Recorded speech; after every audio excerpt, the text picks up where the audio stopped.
Alright, hello everybody, it's me, Clock, and today we'll be playing Chilling Devotion, Day 2, a Yandere visual novel. It's been a little bit, so recap on Day 1. It's gonna be, we, the main character, took a nice vacation from work, long needed. We're going up north to do some skiing, maybe some winter activities, and we rented a cabin.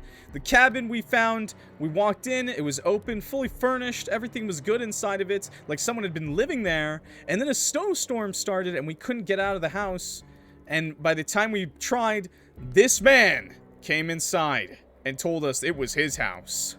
And he actually was a really chill, nice guy, and I don't know how this is a Yandere game, but we're gonna find out, because he was actually a really nice guy. What the hell? Okay, I'm gonna skip to when we got to that point, okay? I already played day 1, so I'm just gonna skip till we get there, okay? So, beer... Oh, wow! And he's so emo, he's got the lock pendant. Bike lock pendant. You ask him, where'd you get that necklace? He's like, oh, this? I just wear it around my neck when it's not on my bicycle. Home Hardware? Home Depot? Can I stay in your room? Jim gives you a perplexed look. I don't think that was in the original. Why would you want to do that? You blush? Okay, wait, YouTube, we're back. YouTube, I think this is new from day 1. Most of it's the same, just the art got a huge update. Looks amazing, by the way. But there was an option that's new to riz him, I think. I think there are other ways we can stay warm. Huh? Jim's eyes dart around the room, anywhere but you. There are extra blankets in your room if you get too cold. Ah! Ah! He screams as he ran away. Jim rushes away before you can say anything else. I think the art was already really nice, but I do love the extra detail. You know, the bookshelf, the stuff on the fireplace, this little nice wood carving he's made. All this really cool decorations that they've added. A little bit of trees on the table. It looks really nice compared to what they had before. Oh, you turn to go to your room then. I just wanted to show you guys some stuff. This is new too, I'm almost 100% sure. So... your door creaks as you close it all the way, and you turn towards what will be your room for the next couple of days. So, that was much nicer than how your first meeting started. Getting to know Jim a lot more, and you both are getting along. Your unexpected host is turning out to be a pleasant surprise. You change into your sleeping clothes and jump into the covers for warmth. The storm is still raging outside as much as it was earlier. You start to relax, and soon the storm outside starts to sound like white noise. The events of the day are taking their toll on you. Before you arrived, you were feeling none.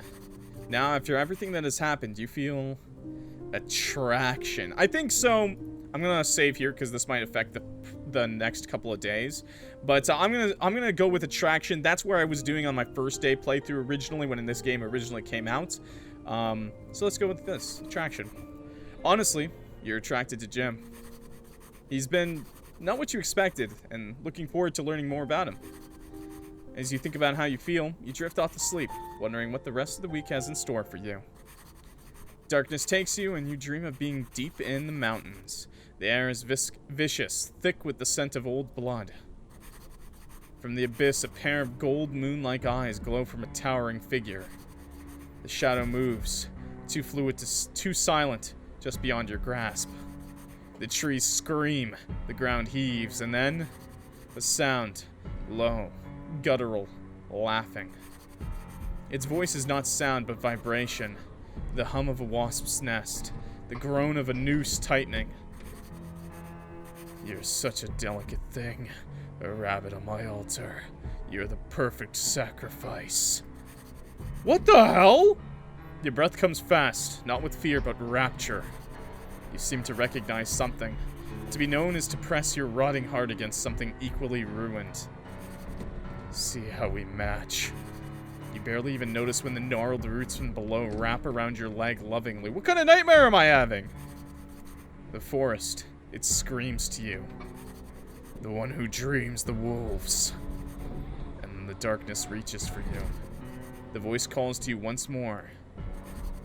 Now let the whelp have you, just for a little while. Oh my god. Is Jim gonna have, like, multiple personalities? Or is that just, like, some evil god outside? Day 2! The carving! You are marked now. The storm listens. The trees remember. Oh, cool. Alright. You wake with a gasp, the remnants of the dream clinging to you like frost.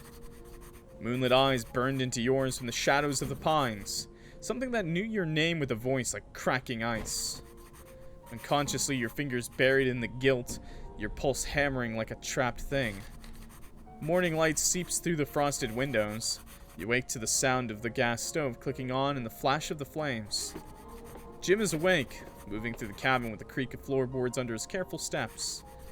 The bedroom door squeaks as you step out. Damn. Bro's flat as board. Damn, I was kind of hoping he'd have a dumpy. Jim keeps his back to you, fingers fumbling with the coffee tin, like it's the most fascinating thing in the world. Ah, you're finally awake. You sit down at the table. Jim sets a chipped mug on the table and joins you. Steam curls from it, ghostly in the cold air. He doesn't speak. The silence stretches. Taut as a tripwire. Well, since you'll be... His jaw works, hangs unspoken, but palpable in the air. Here a while. His thumb rubs at a stain on the table that isn't there. What do I call you? We never told him our name! My name is Clockers. It's Clock. It's Clock. Clock. It's for you. Jim pushes the mug towards you, an offering. His eyes dart around the room, a nervous habit you're beginning to recognize. It's okay, bro. I'm the same. I can't stare at people in the eye for too long in a conversation. I gotta look around. Push it away, take the mug. I'm gonna take the mug. I'll save, but I'm just gonna take the mug. The drink inside is coffee, hot and fragrant, exactly as you like it. The scent wraps around you, warm and familiar. You hadn't realized how thirsty you were until now. Jim watches you intently. Drink. Pretend to drink and refuse to drink. Why would I refuse? Just drink up. Take a sip from the mug, and it's good. Really good. You drink a big gulp before you even realize it. Jim's shoulders unclench, just a fraction. I'm glad you like it. Jim's posture softens. He watches you with something like gratitude, his fingers tapping an absent rhythm against the table. The steam from your mug curls between you like a disorienting fog.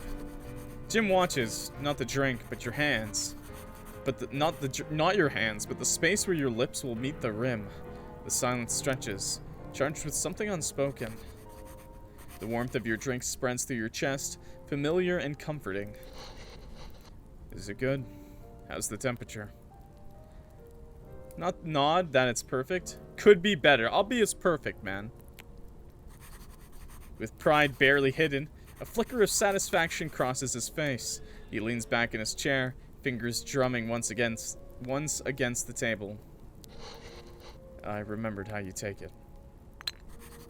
Before you know it, you've drank it all. Jim holds out his hand to take your mug and you oblige. Nice.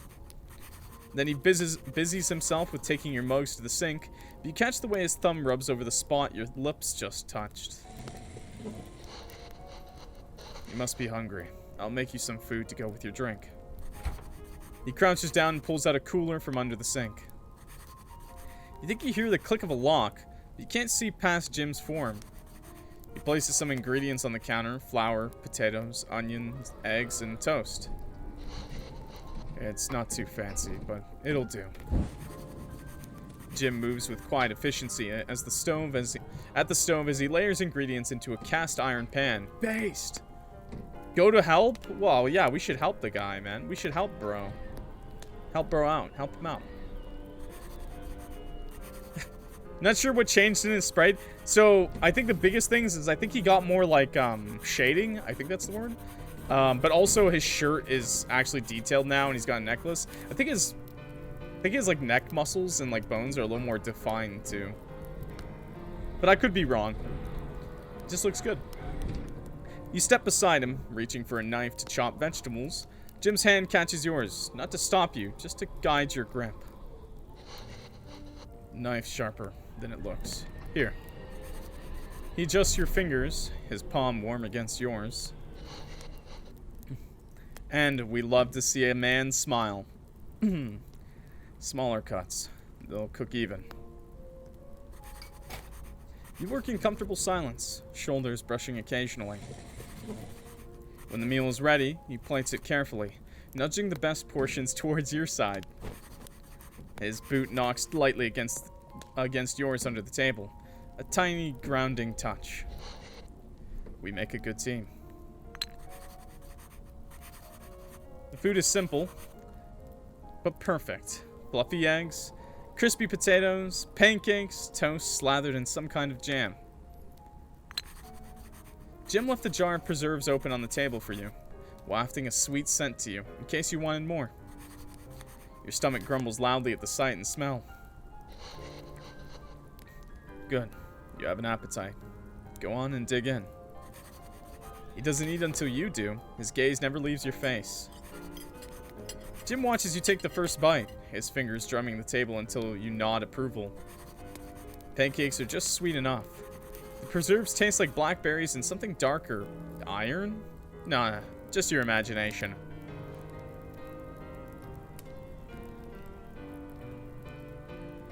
You making me eat people, bud? Cool! The food is delicious, but leaves you oddly drowsy. Maybe it's just like pig's blood or something. He smiles, watching you eat, and noting how you feel from the look on your face. Good food will make you sleepy, huh? His voice is light, but his fingers quickly tap the table twice, like he's counting. Halfway through, he pushes his mug towards you.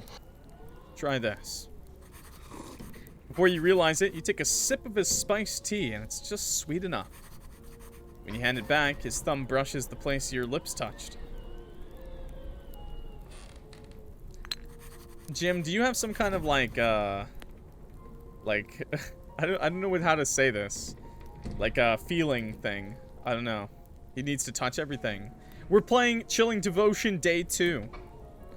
Both of you finish up quickly, and Jim takes your plates to the sink. As he's washing up, Jim hums. The tune is unfamiliar, oddly rhythmic. You've never heard it before. Almost like a lullaby, or a chant. When Jim notices your attention, he stops abruptly and turns away. It's just a song from my childhood. Jim pauses at the sink, looking out the window. The storm still rages, but he has a serene look on his face. Could get used to this. But why does he look so sad when he says that? The fireplace crackles as Jim moves to kneel by the hearth, rearranging logs with unnecessary focus. His sleeves are rolled up tightly as he works, or slightly as he works. Pale scars peek beneath the fabric. When he notices you watching, he smiles, but his fingers twitch like he's counting something under his breath. Not much to do indoors, I'm afraid. Never really had guests before. Just me and the quiet. The firelight catches the edge of the wolf carvings on the mantel. I've got books, and a puzzle, if you'd like. Could make do. A puzzle, dude! Yeah, let's do something together. Novels, I'd rather just talk. Oh, talking is fine. But let's do a puzzle. Puzzles are fun. Yeah, see, he likes the puzzle. He smiled. Jim produces a dusty puzzle box from a cabinet, directs you to the table. The pieces are worn, the image on the box faded. A snow-laden forest, the trees too familiar, the shadows between them too deep. Found this in the cellar. Might be missing a few pieces. He spreads the pieces across the table and then settles beside you. Close, but not quite touching. Puzzle's old with some edges, frayed with others darkened with age or something else. At first it's easy. Border pieces first, then the cabin emerges. Crooked chimney, claw marks on the door. Claw marks on the door? What kind of horror puzzle is this? Bear attack puzzle? As fire crackles, the puzzle takes shape. A cabin, a wolf, a figure standing at the tree line. Jim's fingers move with surprising precision, slotting pieces into place before you even find their match. He doesn't look at the box. He doesn't need to. How many times have you done this puzzle, man? Funny how things fit together when you know where they belong. At one point, his knee brushes yours. He doesn't pull away. It's warm. Deliberate. The puzzle grows. A wolf at the tree line. Golden eyes gleaming even in the dim light. Golden eyes! The eyes we saw last night. Then the figure. A silhouette standing just beyond the cabin's reach. Their hand is outstretched, holding... nothing. The piece is missing. You look at the table, but there's nothing left. The figure's hand is empty. A void. That's too bad. The figure in the puzzle is holding something. A flower? A knife? But that piece is gone. You ask if he knows what it is while squinting at the missing figure's hand. Not sure. Don't remember. There's no way, bro. You knew where every piece goes by hand? You remembered painstakingly this puzzle with the white pieces, but you can't remember what the one thing the character's holding? Jim, I'm gonna have to call BS on that shit. I'm gonna have to call BS. His thumb brushes the empty space where the piece should be, before leaning over to grab your hand. His gaze lowers to find yours, full of unspoken meaning. Guess some things stay lost. Done this before? Pull your hand away, lean into his touch. How do you lean into a touch? Sure, let's lean into his touch. Jim exhales, ragged. His free hand rises, almost cupping your cheek before he catches himself. Knew you'd understand. Jim releases your hand. His fingers uncurl slowly as if resisting the separation. For a moment, his palm hovers like he might reach back. But then he exhales, flexing his hand as if shaking off a thought. Jim studies the puzzle, lips pressed thin before pushing back from the table to get to the puzzle's box. Maybe that missing piece will turn up later. His gaze lingers on the empty space where the last piece should be. Then he carefully gathers the incomplete puzzle and puts it back in its box. He stands, stretching with forced casualness. Let's see. Anything else? Do you have any... oh, wow, we can do more. Do you have any novels? Sure. Jim's smile flickers as he goes over to his small bookcase. He runs a finger along the bookshelf, hesitating over titles like Folk Remedies of the Valley and Surviving the Wilds. Most of these are not exactly light reading. He plucks a battered novel with a pressed flower bookmark. But this one's okay. Romance. Well, sort of. He hands you the book and the flower to look at. The flower feels a bit chilly in your hand. Your imagination? The cover is faded, but you catch the title. The Hare in the Hollow. Flip it open to Chapter 12, The First Snow. There are handwritten notes crowding the margins. Liars promise, don't trust the moon. Chapter 12, The First Snow. Vespera had always been told that the Hollow was a cursed, evil place. She shivered as the memories returned to her like a vision when they first met. The villagers whispered of it in hushed tones, their voices tinged with something between reverence and fear. They said the trees there grew crooked from the weight of all the secrets they'd swallowed, and their roots tangled around the bones of things best left unspoken. But when she stumbled upon Bjarn in the deep heart of the hollow, his dark coat dusted with snow, his hands cupped around a wounded hare, she wondered if the woods had been waiting for her after all. Oh. Jim sees what you're looking at and reaches to take it back, flustered. Good night, cheese man child. Yo, take it easy. Have a good night. Maybe not that one. How about you pick something yourself? You approach the small, sparse bookcase and read the titles as you run your fingers along the spines. Wilderness, survival, edible plants, the history of knot tying. Seriously? Even he's like, what the fuck? He's like, why do I have that book? Your fingers pause in a worn leather spine tucked between two larger volumes. It doesn't have a title. When you reach for the untitled book, Jim's breath hitches, then he laughs too loud. That's just my weather log. Terrible handwriting. Here. He snatches a battered poetry collection from the shelf, thumbing to a random page. I like this poetry book. Let's see. His voice smooths to a reverent murmur as he reads. The moon's bride forgets their name, their fingers rooted in his ribs. He stops abruptly, snapping the book shut. The fire pops. His smile doesn't reach his eyes. Maybe let's do something else. He's so embarrassed. The poetry book lies forgotten.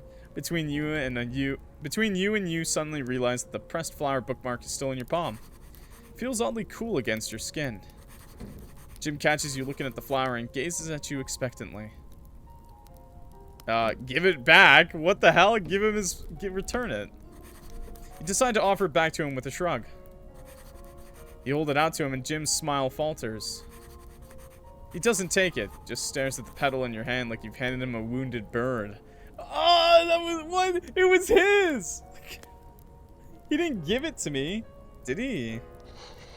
No, I thought you'd. Never mind. Okay. We're running that back, okay? We're running it back. Did I save there? I'm gonna keep it. I'm gonna keep it because that was the wrong response and I'm going for Riz. We want to keep this boy happy. Press the petal into your palm, its coolness seeping into your skin like ink in the water. Hi Jasper, by the way. We're playing Chilled Devotion. Day 2. The veins beneath your wrist darken for a fleeting second. Or was it a trick of the firelight? Magic! You gently tuck it into your pocket. Jim's breath stills. He leans forward, voice feather light but intent. This motherfucker!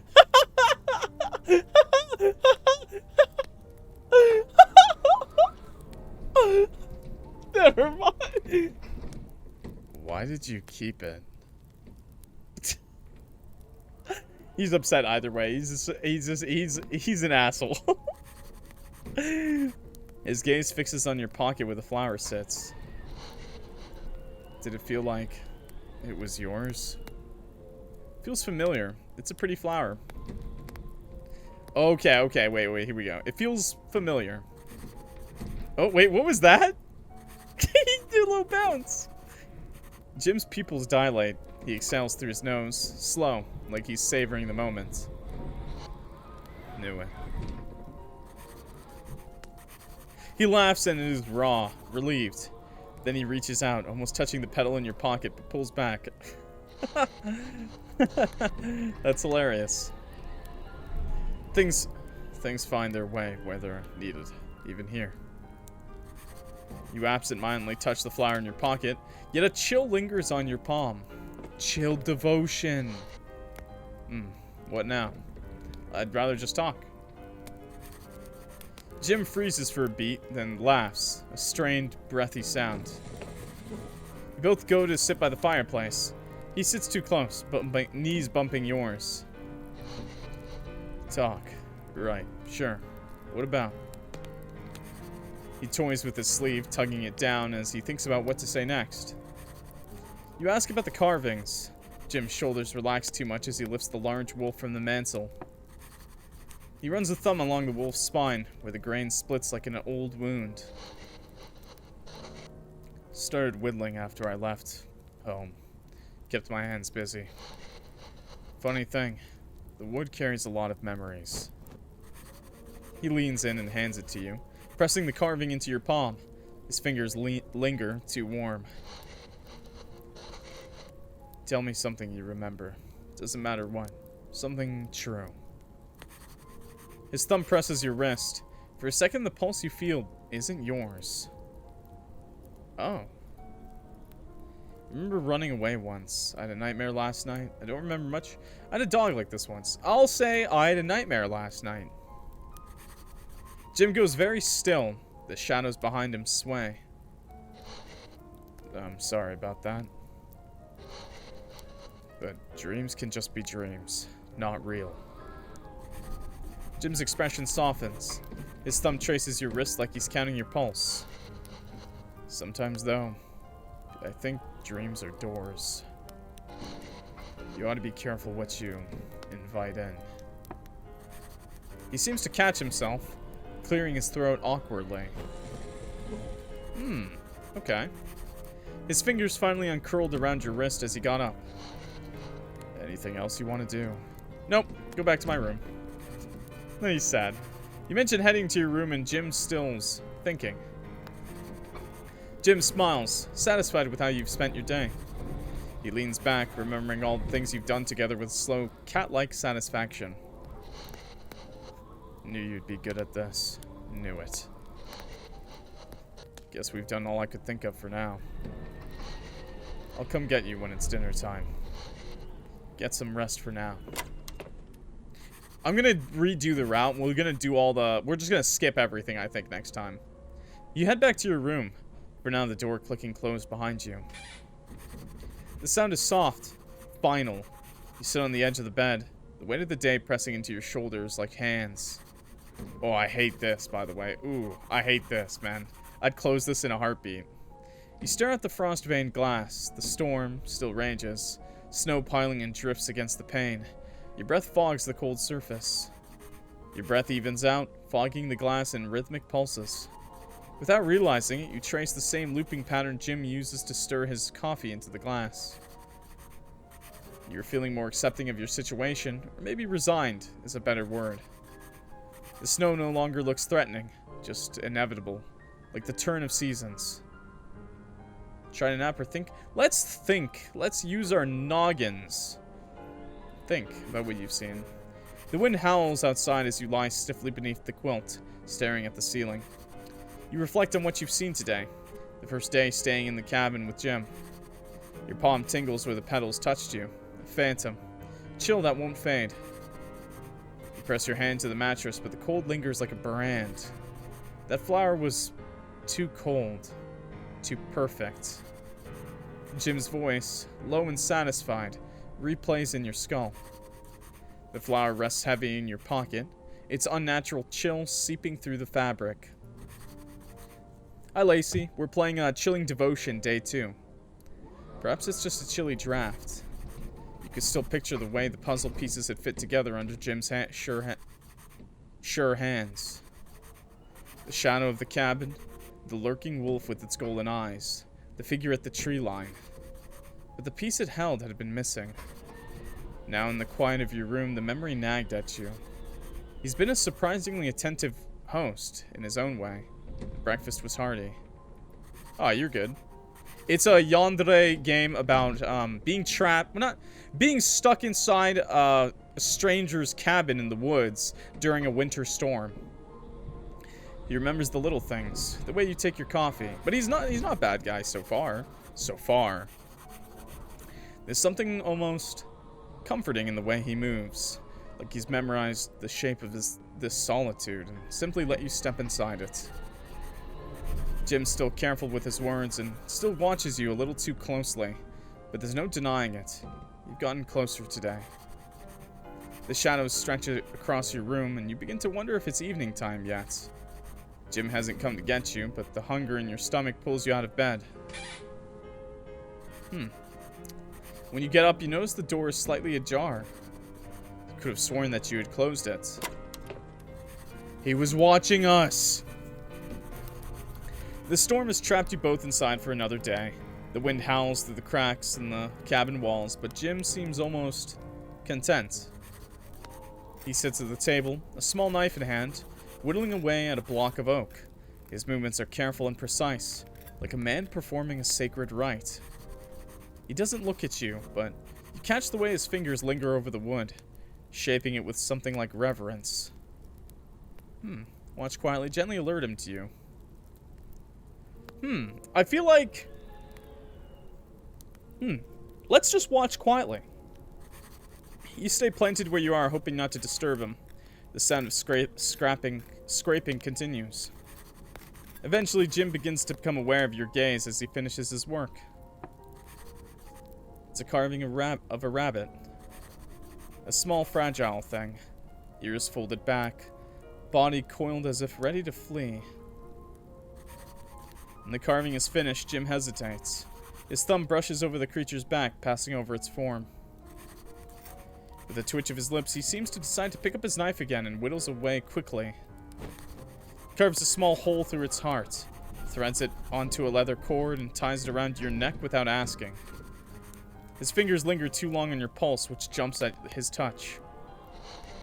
So you remember. His voice is a gentle murmur with something dangerously close to tenderness. Even when I'm not around. What? I don't know what he's talking about here. We don't know him. There's nothing to remember. Accept it and wear it. Accept it, but don't wear it. Reject it. Break it. That's so mean. Why would you break it? Just stomp it on the floor. Never touch me again like that. I will wear it. I will accept it and wear it. He already put it on me. You trace the carving with your fingertips, and you want it around your throat. Your hand slowly curls around the necklace that Jim placed on you with acceptance. The first thing you notice is that the cord around your neck is tight, a collar disguised as jewelry. The thin leather knotted snug around your throat is not enough to choke, but enough that you always feel it there. Oh, that's kind of weird. The wood is smooth, almost too delicate, like it might splinter if gripped too hard. Jim's eyes burn in the dim light at the sight of you, breath shallow. I knew it would suit you. He shifts closer, his knee brushing yours as he reaches out to adjust the carving. His touch lingers, warm, calloused fingers tracing the curve of the carvings back alongside your skin. You... fits you better than I thought it would. There's a weight to the words, something deeper than just the carving. This is like lingerie for him, okay? He starts pacing around the room, looking at the fire, peering at the walls. Can I get a hydrate check, by the way?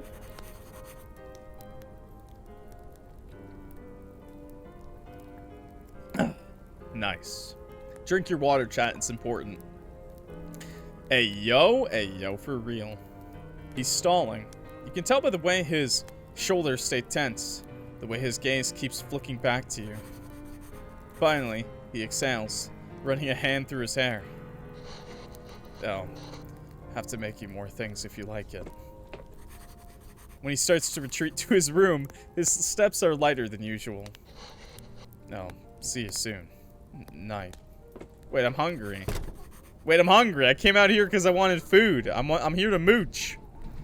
He strides into his room without another word. With nothing else to do, you also head back to your room. Wait, I'm hungry. No! I guess I'll just eat some sleep. The bed creaks as you settle in. The blanket's too stiff. The air too still. You try to sleep, but it comes in shallow waves. Each time you start to drift to sleep, the shadows at the edges of the room seem to shift just slightly. A thud. A muffled curse. The creak of floorboards bearing weight. The cabin is too quiet for the sound to be anything but deliberate. You sit up. A slither of light bleeds under your door. Someone's still awake. Well, it's probably... yeah. It's probably him. You're drawn to the noise and venture out of your room. Night falls heavy over the cabin, the fire reduced to embers. The wind has quieted, but the silence is worse, thick with unsaid words. Jim stands by the window, his back to you, fingers absently tracing the edge of the wood-carving knife. Someone's out there. Isn't there? You can see the tension in his shoulders, the way his breath fogs the glass in uneven bursts. He knows you're watching. He always knows. Let's say something to him. Say, Jim. A shudder runs through him when you call out to him. For a long moment, he doesn't move. Then, slowly, he sets the carving knife away and turns to face you. When Jim turns his face to you, the moonlight paints his face in blue and shadow, his eyes dark and unreadable. There's something raw in his expression, something hungry and hesitant all at once. Couldn't sleep. But you should be asleep.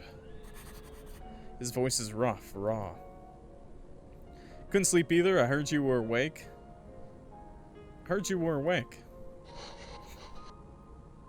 Then I'm sorry for bothering you. The air between you is charged. Electric. He swallows hard, his gaze flickering to your lips, then away, like he's afraid of what he might do if he looks too long. Hey, yo, wow, we can be really... Okay, alright, chat.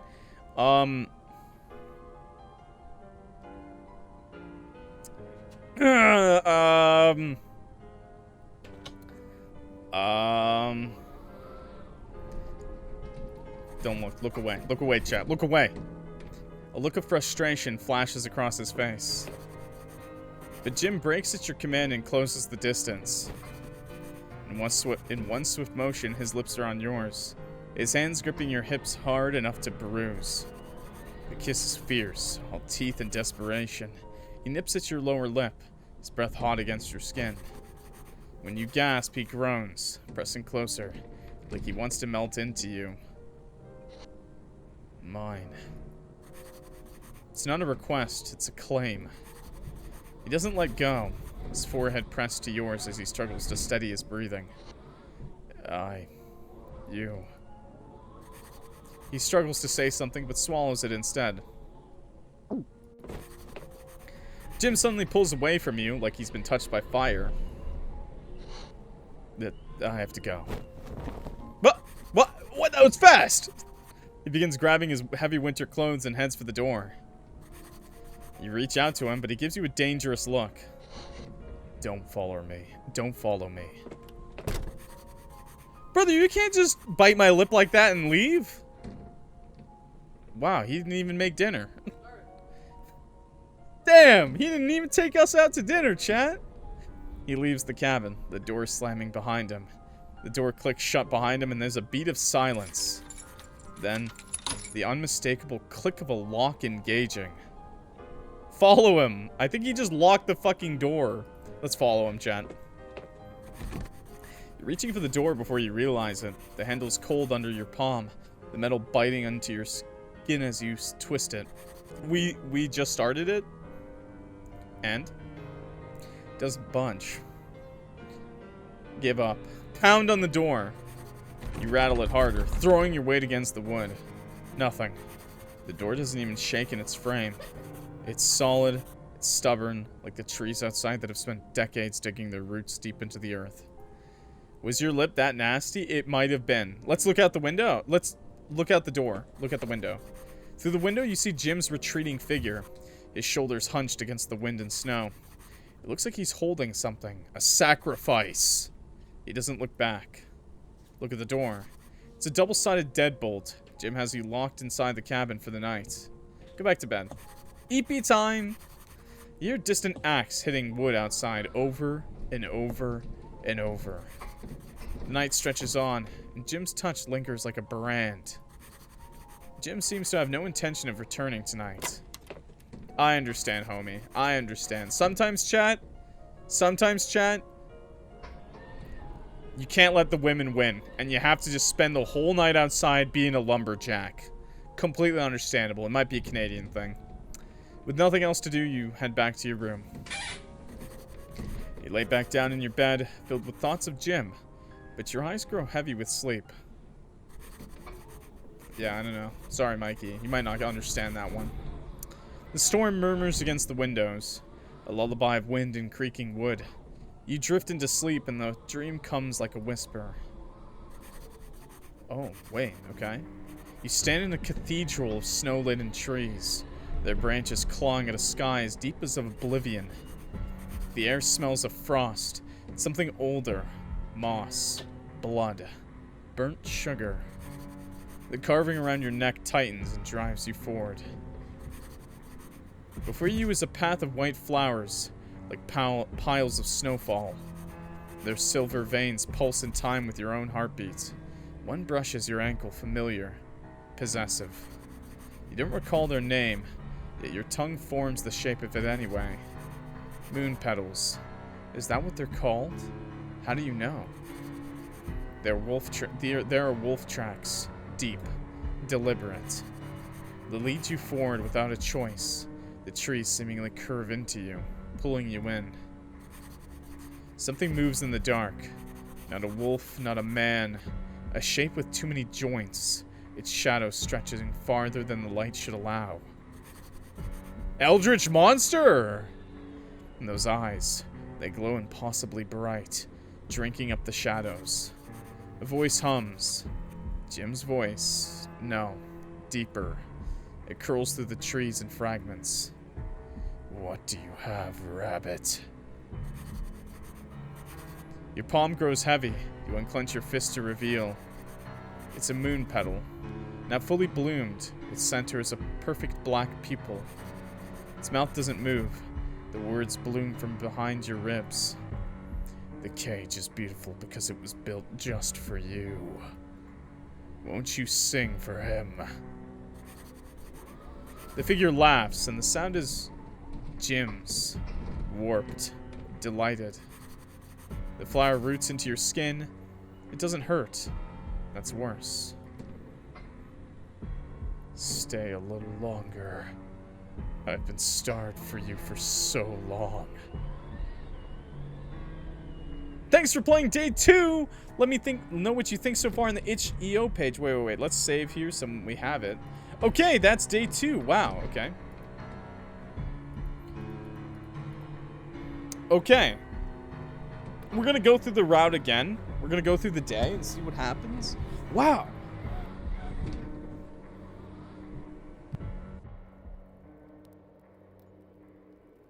Oh, wow, okay, that's quite literally it. Okay. That was cool. I like that. I like that a lot. We're gonna run through it and do some mean things to Jim this time. We're gonna be a dick. I'm gonna be honest. We're gonna be an asshole.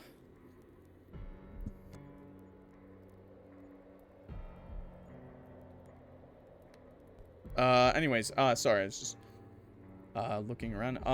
Okay, where do we start then? Where were we? I don't remember where we were. I don't remember. Okay, this one. We were here. This is where we were. Okay. No. Yes. Yes. We're gonna break his heart. Yes, we're gonna break his heart. So this time, we're not gonna drink. Push it away. Push the mug back and it scrapes across the table. I'm not thirsty, idiot. Jim goes very still. Jim's expression flickers. Something between hurt and frustration. You don't want it. It's not a question, it's a challenge. Refuse. I don't want it. Shake your head. He's pissed. A muscle jumps in his jaw. The silence in the room grows teeth. Your mug stays untouched and Jim doesn't drink. The air in the cabin thickens. The quiet now a living thing between you, heavy, suffocating. Steam from your mug curls between you like a disorienting fog. The mug sits untouched between you. Jim's fingers flex against his mug. Jim's next words are a whisper. You think it's poisoned or something? There's no anger in his voice, just something hollow. If he was joking, it was hard to tell. Maybe. Something flashes in his eyes. Hurt, fury, hunger. Before he reins in his expression. Fair enough. Jim stands up suddenly, his gaze lowering directly towards yours and grabs your mug. He drains your mug himself in one long swallow. A challenge. But the way he watches you now, like he's memorizing the shape of your distrust. Haha, that's so mean! Jim's face shudders. He sets his cold mug down with deliberate care, then retreats to his room without a word. Oh, he left! Click of his door latch is deafening in the quiet cabin. You're alone, for now. Snowstorm howls outside, relentless. Jim's silent retreat to his room leaves you standing alone in the dim cabin, the air thick with unspoken tension. Oh shit, it just ends the day? You retreat to your room, the walls pressing in as you consider your options. But for now you have time. Time to think, time to explore. Sit on the edge of your bed, listening to the muffled creak. Okay. Okay, we saw this earlier. Without being able to leave, what will you do? Huh. You head out back into the main room to see if there's anything to pass the time. The storm rattles, the windows in, the shadows, the cabin's dim living room. Oh, ambulance. Jim is nowhere to be seen, must still be in his room. What now? Oh, okay, so this is a completely different now. Okay. Read a book by the fire, cook some food, rest in bed. Let's cook some food. You're hungry. Jim hasn't offered to cook, so it's time to fend for yourself. The cabin's kitchen is cramped. A propane stove, a scarred wooden counter, and a fridge groaning in the corner. But when you tug open the fridge, the chill that rolls out feels mocking. The shelves are nearly bare. There's a small carton of eggs, half a stick of butter, and a jar of preserves, unlabeled. The contents dark and clotted. Could have sworn there was more yesterday, but the fridge hums innocently, its emptiness glaring. As you clink around the kitchenette looking for more food, a shadow falls across the floorboards. Jim leans against the doorframe. His voice is light, but his posture is anything but. Looking for something. His gaze flicks to the empty fridge, then back to you. A silent challenge. Yeah, where's all the food? Jim sighs, pushing off the doorframe to rummage under the sink. He crouches, muscles flexing under his shirt, as he drags out a dented, padlocked cooler. Fridge compressor's acting up. Had to move almost everything to the cellar last night. There's some more stuff in the cooler, but it's for emergencies. You notice some bread is visible in the high cabinet, but there's no step stool. Jim follows your gaze upward. Jim waits, arms crossed to see if he'll climb the counters like a misbehaving child. No, I'm gonna fucking climb for it. I've already decided to be an asshole. You strain for the bread, legs shaking to balance on the countertop. Jim lets you teeter before catching your waist. Stubborn, aren't you? He's so upset in this route. He gives you a frustrated look before pushing you aside. Jim reaches up there and grabs each of you a single slice. The kitchen feels smaller with Jim in it. His presence fills the space, shoulders nearly brushing the cabinet as he moves. He doesn't wait for your answer, just steps forward, his voice leaving no room for argument. Let me cook. I know my way around my own kitchen. Refuse. I can cook myself. Jim's jaw tightens. He doesn't step back, forcing you to brush past him. His arm twitches like he might block you, but stops just short. Fine. The way he says it makes your skin prickle.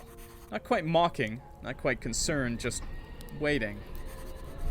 The space feels alien. Pans just out of reach, utensils in odd drawers.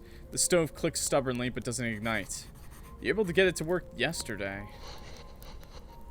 Blint's temperamental. He needs the right touch. Jim's presence looms nearby the whole time, tracking all of your clumsy movements. Eventually, he reaches around you to fix the stove. His chest presses against your back just a second too long. Should have let me do it. Now we're both hungry. You ignore the shiver that runs through you and continue trying to cook without his help. Dang, Jim! I'm a terrible cook. No, I'm actually a really good cook. What the fuck? Your meal is meager, edible, but barely. Jim doesn't comment. He just takes a simple slice of toast with some butter. Next time, let me help. Jim exhales, disappointed, and he heads back to his room. You finish your meal and your hunger is satiated enough. For now. What now? Read a book by the fire! Towards the small, sparse bookcase and read the titles as you run your fingers along the spines. Okay, history of knot tying. Worn leather spine tucked between two larger volumes. It doesn't have a title. Small journal, leather soft with age, and the edges are frayed. It's just a faint crescent moon embossed on the cover. Read the journal, read the journal. This is what he said. Yeah, read. You hesitate only momentarily, then open it. The first few pages are dated entries in neat, careful handwriting. Oh, it's like his journal of life. October 12th. First snowfall came early. Caught 2 rabbits in the new snare. Need to check southern traps tomorrow. Sorry, buddy. You flip further in. The entries become less frequent. The handwriting changing. Sometimes neat, sometimes jagged. Some pages of sketches, plants, and animal tracks. Then you reach a section where the writing changes dramatically. October 23rd. This route is really good. Yeah, I do like it. It's a lot. It feels like... Well, the other route is great if you love Jim. This one, I feel, is a lot more, like, lore-wise and really getting to see what he's actually like, you know? They're still watching. I can hear them. The marks aren't enough anymore. 25th, they're coming. The storm will bring them in. There was like a rune there. November 7th. This kept them out last time. Need to protect them. For when they're ready.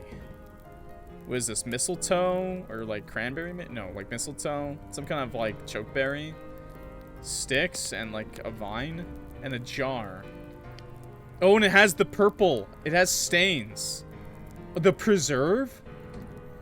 Your breath catches them. You flip faster now, near the end, the most recent entry.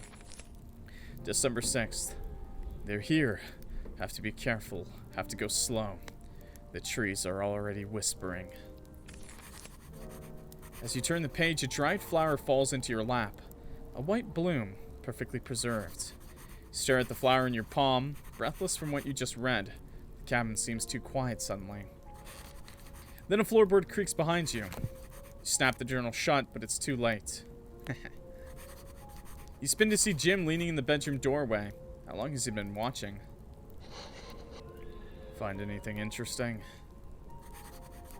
His expression is unreadable as he watches you with those 2 blue eyes, fingers flexing at his side. The flower feels colder in your hand. What is this? You hold the journal up, testing his reaction, watching his face closely. His jaw tightens, and he holds out his hand expectantly. Private thoughts. You wouldn't like it if I went through your things. He pointedly glanced at your half-open bedroom door.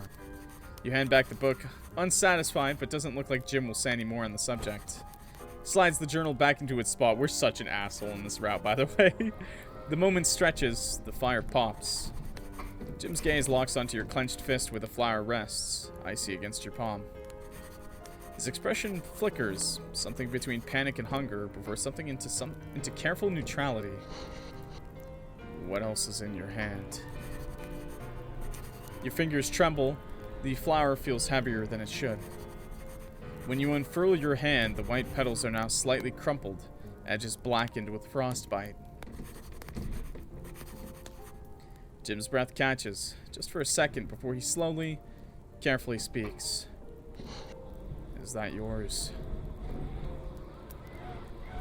I'm gonna no, wait.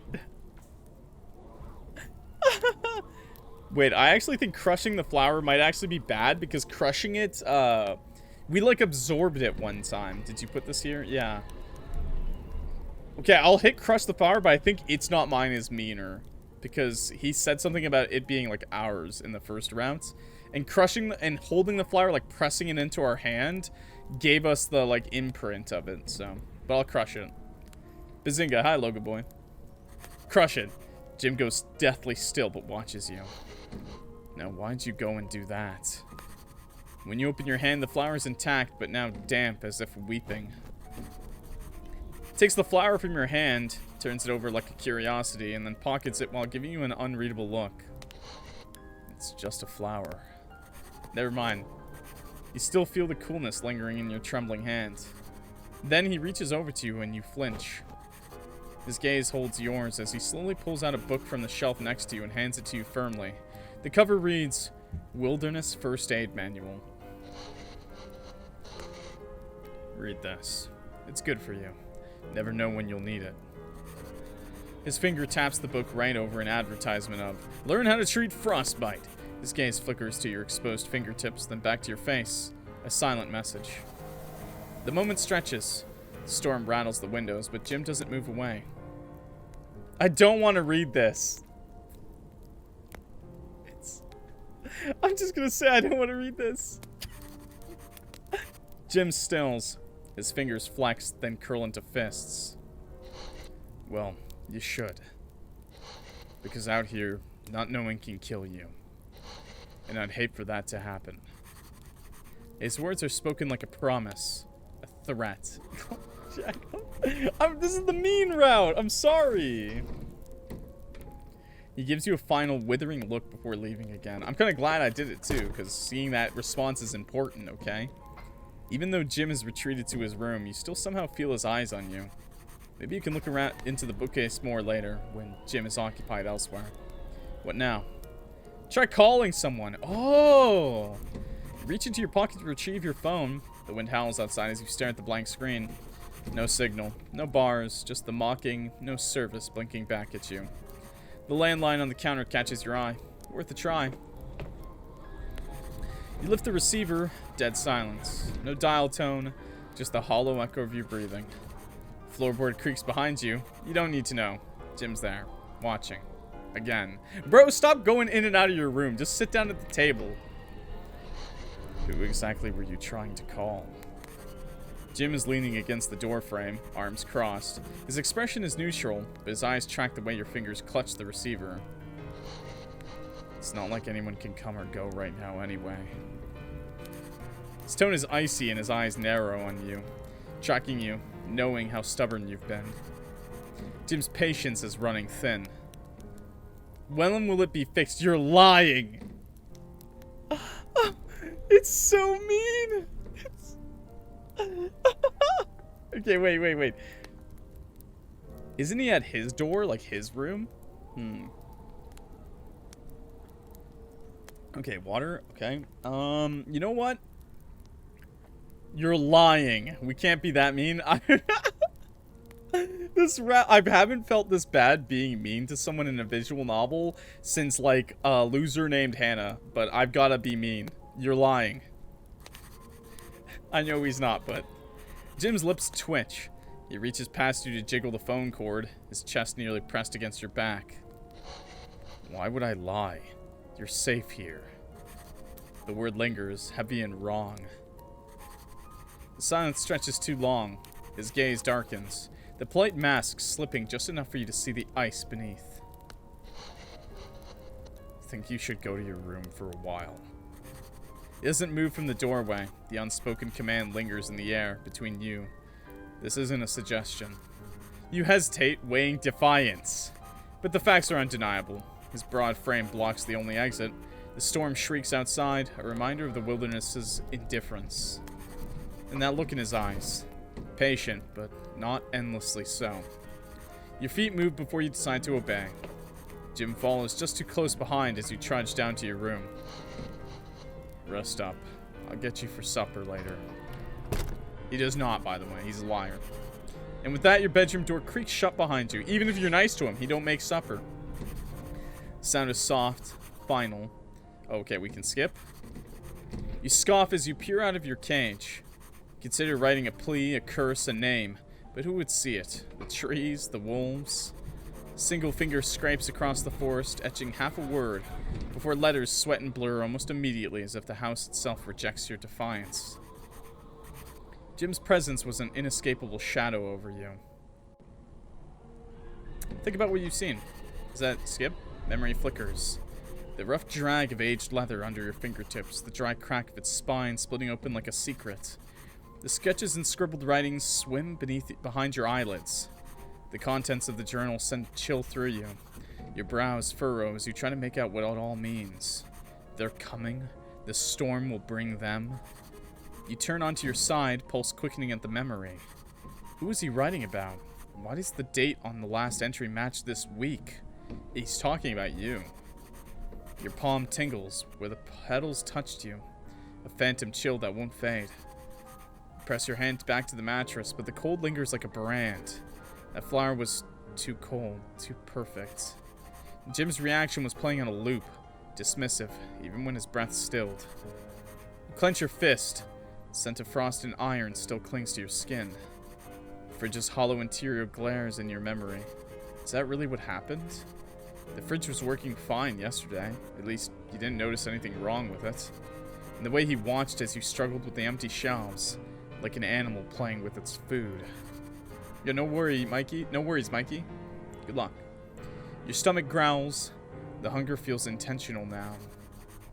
Landline's dead static still rings in your ears. You roll over and dig your phone from your pocket. No service mocks you in glowing letters. You toss in bed in frustration, your phone a heavy weight in your pocket. You might as well put it in your luggage for now. Storm is roaring, with bad luck for the landline to go down. Shadows stretch across your room and you begin to... Okay, let's skip. Oh, we did come out, though. Watch quietly, gently alert him. What are you making? Jim jolts to your presence and nearly nicks himself. Clock, I didn't realize you were there. Oh, he made something different this time. It's a carving of a fox. We are a little menace. We're quite literally a little devil in this round, okay? We're foxy, though. Sleek and clever with a sly tilt to its head. When the carving is finished, Jim hesitates. His thumb brushes over the creature's back, passing over its form.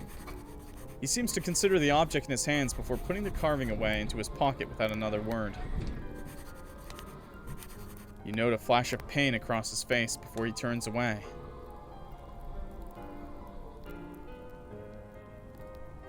Let him go. You say nothing. Jim hesitates. For a heartbeat, as if waiting, hoping for you to stop him. When you don't, his jaw tightens. Well, good night then. He doesn't look at you as he walks away. His footsteps are too measured. His shoulders rigid. The door to his room clicks shut behind him. With nothing else to do, you also head back to your room. Okay, now it's nighttime. Jim, approach him quietly. Go back. Yeah, let's just leave. Let's just go away. Maybe that's the wrong thing to do. Approach him quietly? Okay. You step closer. The floorboards creaking under your weight. Jim doesn't turn, but his grip on the carving knife tightens. Oh, he didn't let go of the knife this time. Okay, this is the same. Something in his raw and expression. Hungry and hesitant. Couldn't sleep. But you should be asleep. Okay, let's try skipping. Couldn't sleep either. I heard you awake. You agree and head back to your room. Couldn't sleep either. You state back at him simply and he tenses. The air between you is charged, electric. He swallows hard, his gaze flickering to your lips. Okay, skip. Turn away! Let's turn away. Let's turn away. Jim turns away and his jaw clenches. Slowly exhales, and you aren't sure if it's disappointment or relief.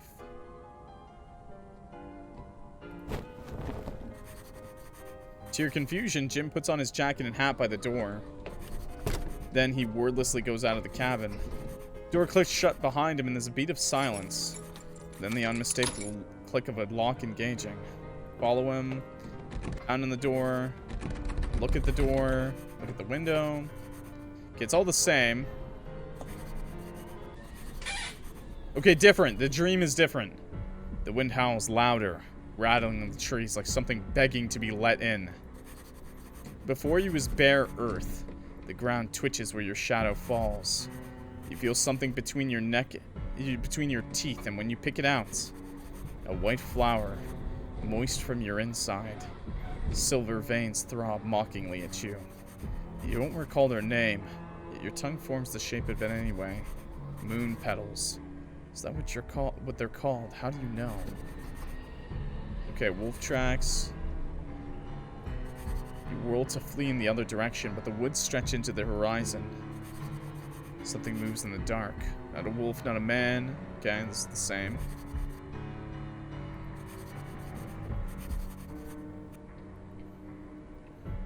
Oh, he's calling me a fox now. What do you have, fox?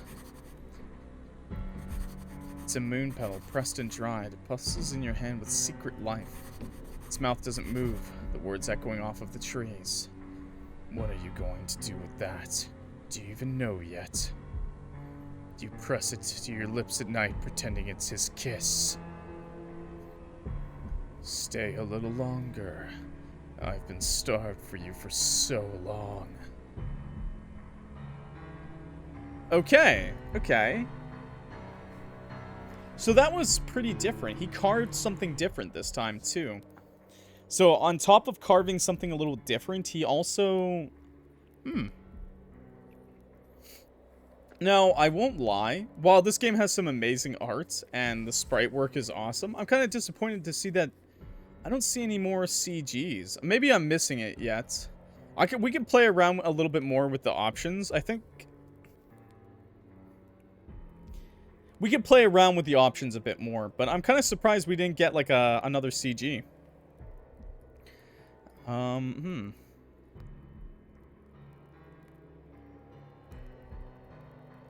It's kind of hard to tell. I don't know.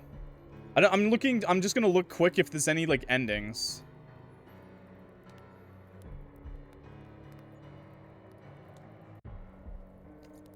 No, I don't think there's any other endings. Let's play through the options again and try to do like a couple of different ones that we didn't pick. But I won't lie, man, this route is mean AF, dude. This is we are an asshole, dude. We are kind of a dick. Let's go back to this one. Wait for him to speak. Clears his throat as you look at him patiently. It's coffee. That's what you like, right? You had made this yesterday. You nod. He exhales just slightly and nudges the mug closer. Let's try to go like for a middle route. Take the mug. Skip. Pretend to drink? Sure. You lift the mug, letting the liquid barely touch your lips. Jim's gaze drops to your throat, waiting for the telltale movement of a swallow. You fake it. He doesn't blink. Then slowly he takes a sip of his drink, his eyes never leaving yours. At that moment, you spit the liquid gently back into the mug, the liquid swirling dark and unnoticed. His fingers tighten around his cup and he says nothing. That's so weird. What? Occasionally lift your cup to appear to drink it. Steam from your mug curls. He would totally know that you're not drinking it. Jim's gaze lingers on your throat, waiting. When you set the mug down, his eyes narrow, just for a second before he reaches for it. Too hot. Yeah, I'm waiting for it to cool. Yeah, there we go. That's it. He hums non-committal as he busies himself with his mug again. Mug sits between you awkwardly, the steam becoming as cold as the air between you. Takes the abandoned mug roughly, and the mug disappears into the sink with a clatter. But the way he watches you now, like he's memorizing the shape of your distrust. Okay, I'm gonna go back, because I do want to drink it. But that was interesting to see. He stared at us. Okay, let's drink. Because I want to be nice. It could be better. I want to be, like, in the middle. His face. Although, I guess this is a CG. It's kind of hard to tell because so many of them are dynamic. But I guess this is a CG, actually. So that is nice. That is nice. I was hoping for one... I'm not gonna lie, you had a kissing scene. To have no CG with a kissing scene is kind of nuts, man. You're gonna have the girlies in a... Nah, it's still fine. I think it's perfectly fine to leave it for the imagination, to be fair. But I guess this is one, actually. Yeah, it's not bad. I like this one. Oh, I guess the puzzle, too, was also nice. His breath catches before he starts asking you what to do for the next game. His eyes are tentative. You tell him what you'd like changed, and he nods along. I see. I'll remember that for next time. Where you know it? Okay. Let's just watch him work this time. Leaning against the counter, arms crossed, observing. Jim doesn't rush every motion, is deliberate, practiced. His hands work with practiced efficiency, too fast for you to track what spices he adds to the cast iron pan. He cracks eggs one-handed, whisks them smooth, and hums under his breath when he thinks you're not listening. At one point he glances over, catching your stare. See something you like? His voice is teasing, but his ears are faintly pink. He turns back to the stove, but not before you catch the smile he can't suppress. When he serves you, he leans in close as he sets the plate down. Hope you like it. Okay, it's still the same. Okay. I'm gonna save here. we're gonna go through it all, but once again, I'm just gonna try to be, like, in the middle. Yeah, like, you've done this before. Instead of pulling my hand away or leaning into it, you done this before? Jim's smile falters, and then his thumb idly presses on your wrist, making your pulse jump.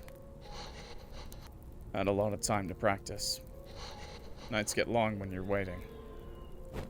Waiting for us. Jim releases your hand, his finger uncurls slowly as if resisting the separation. Okay, skip. How many novels? So this is the flower, so let's return it this time. Never mind. There's an awkward beat, then Jim finally plucks the petal from your hand, tucking it into his pockets. I'll save it for you, in case you change your mind. Yeah, let's see what happens in the route if we don't take the flower. What now? Rather just talk. I remember running away once. I had a nightmare last night. I don't remember much. I had a dog like this once. I don't remember much. Let's just fake it out. Jim's smile tightens. His thumb presses harder into your pulse point searching. That's alright. I'm sure you'll remember something eventually. He looks distantly into the fire, eyes unfocused as his grip on you flexes.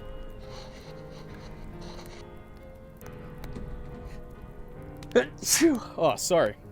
I couldn't help but sneeze. Memories are like wood grain. Cut deep enough, they bleed. Okay. And now let's go back to the room, see what happens. We can think about what we've seen. I don't think this really matters. Watch quietly. Gently alert him to you. Gently alert him to us. What will he make? Is it a fox or a bunny? Fuck you, Sammy. I'm gonna unbless your life. You softly clear your throat and purposely creak the wood underneath as you approach. Jim looks up at you with clear eyes.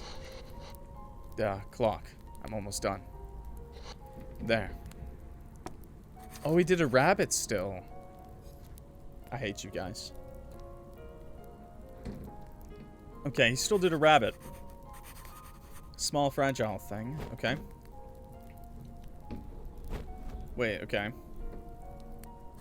Oh, but he didn't put it across our neck this time. Okay, let's stop him. Let's stop him. Stop him.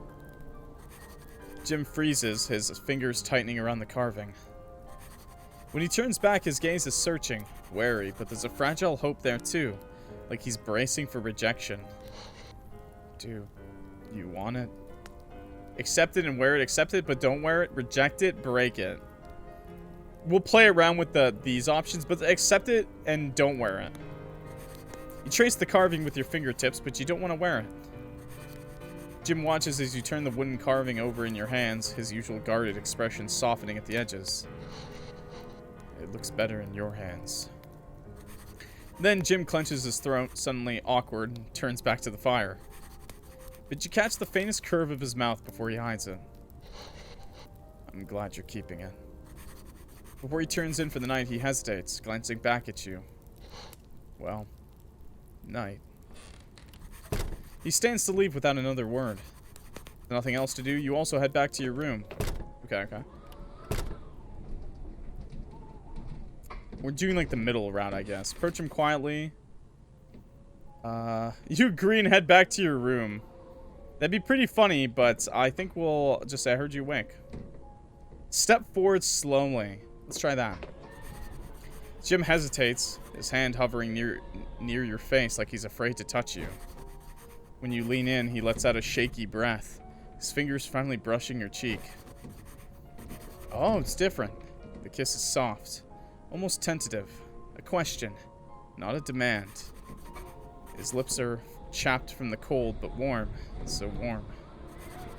When he pulls back, his eyes are wide, vulnerable. I didn't... You kiss him again, and this time he whimpers against your mouth, his hands trembling where they cradle your face. He whimpered. Damn, bro. Jim avoids your eyes afterward, his ears red. He touches his lips like he's trying to memorize the feeling. Jim suddenly pulls away from you like he's been touched by fire. Yeah, I have to go. Begins grabbing his heavy winter clothes and heads for the door. You reach out to him, but he gives you a dangerous look. Don't follow me. He leaves the cabin, the door slamming behind him. The door clicks shut behind him, and there's a beat of silence. Okay. Okay, let's just go back to bed. Look out the window. Looks like he's holding something. Doesn't look back. Let's just go back to bed. Different!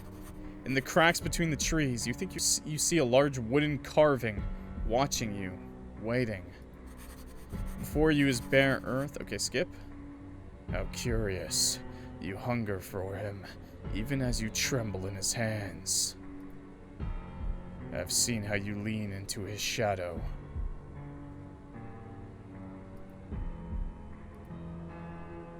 That's 3 different, like, versions of the ending, by the way. I'm gonna save on this one. Wow. Okay. Starved for you for so long. Interesting. Okay, one more thing I want to try doing. I want to load, and then we go back to when he carved the fox. I want to see the fox. Okay. Where was that? This one. Stop him or let him go. We'll load up for this. We'll stop him. When he turns back, his gaze searching for his fragile hope. Okay. Do you want it? Let's accept this one. I want to try breaking it too, but we'll go to a different route and break it. Or no. Did we break it in the mean run, or were we not that rude? Accept it and wear it. Trace the carving with your fingertip one around your throat. Jim seems to read your desire and tentatively takes the carving in his hand. With a twitch of his lip, he picks up his knife again and whittles away quickly. Carves a small hole through its heart and threads it onto a leather cord. Hands it back to you with an expectant look. Can you put it on me? Yeah. Jim stiffens for a heartbeat, then hurriedly obliges you. He's like happy to do it, even though we were a dick in this route. The wood is polished, but the edges are still sharp. Pressed too cold, it might draw blood. Jim's eyes burn in the dim light at the sight of you. I knew it would suit you. Okay. I just wanted to see if that would be any different. Jim couldn't sleep either. Maybe we could be like switch up. Switch up. Step forward slowly. Go back to bed. No. Okay, that's all the same. Okay, so wearing the necklace. Okay, and let's stop him. Let's try breaking it this time. Break it. No, it's so mean. The snap of wood is louder than you expected. The sound is too loud in the quiet cabin, like a bone breaking. Jim carefully gathers the shattered remains of the carving. His eyes grow dark and he looks at you with outright disdain, but he leaves the room wordlessly. He has nothing to say to you. With nothing else to do, you also head back to your room. Oh my god, that's so mean, man. Just go back. Just leave him alone. Just go back. He looks like he might want to be alone, and you also didn't want to face him now. So you quietly start heading to your room. To your confusion, he puts on his hat and jacket, and then wordlessly goes out of the cabin. Follow him. Pound on the door. Look at the door. Look at the window. Go back to bed.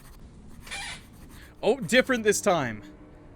Wait. Okay, your palms grow heavy. You unclench your fist to reveal a bone-handled knife, its edge serrated with thorns. Its mouth doesn't move. The words form inside your skull. Trying to get out of my trap, Fox. Think you're smart enough. Clever Fox. But can you bite deep enough to matter? The wind lashes your face, full of teeth. Oh, that's different too. Okay. Another save. Another save. Different version of the ending. Okay. All right. I'm going to stop there because I honestly don't know what else I could do different, but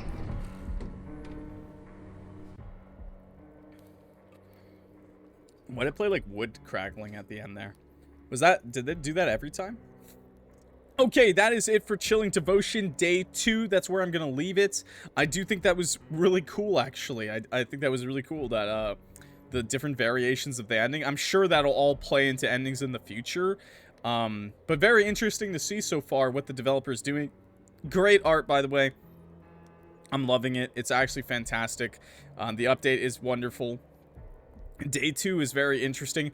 A lot more into the kind of possessive. Also, he's kind of a little, I don't know if it's some kind of like, I don't know what's making him do it, but he seems to think he knows us. And does he? That's the question. I'm really surprised. Does he know who we are? Does he remember us? Do we have amnesia? I don't think so. So he must be mistaking us for someone else, or I don't know. I honestly don't know. And it's very interesting. He's trying to force us into filling this space where someone else must have been, I guess. And maybe but also at the same time, he knew we were coming. Like, this god, this eldritch being, seems to be real at this point. So I'd love to see where this is going. This is great. Also, Jim is super nice and just a chill guy, and he's actually pretty cool. I'm sorry for being mean to him. I did the good route first. I'm gonna keep doing the good routes. People, for the ladies, the boys, and all my non-binary hoes, if a guy treats you this nice, please respond nicely. Please be nice to him. Okay? Even if you don't like him, shut him down. Take him down easy, okay? Don't be mean to Jim. Not like I was. Although I won't lie, I did kind of like seeing him pout. Pretty please? Yeah, I did kind of like seeing him pout. I'm not gonna lie. I'm gonna keep being mean to Jim. But we'll do the good routes first, okay? Anyways, that's all I have to say about this game so far. Can't wait for day 3 or future updates. I'm not gonna lie, I did say I do hope there is a CG for the kissing. Something, you know, something a little bit passionate, you know? I want to see the passion, okay? But I do like what we got so far. It's really nice, and you do a lot of work for this game, seriously. Not many developers do animated sprites and, like, little, like, moving sprites for the, you know, he's very expressive, you know, not just with his face, but also with his hands and, what he does. It's very cool to see that. Not many developers do that, and it's a nice touch. Really, it is a really nice touch. Keep the glacial burn strong. It really is a glacial burn.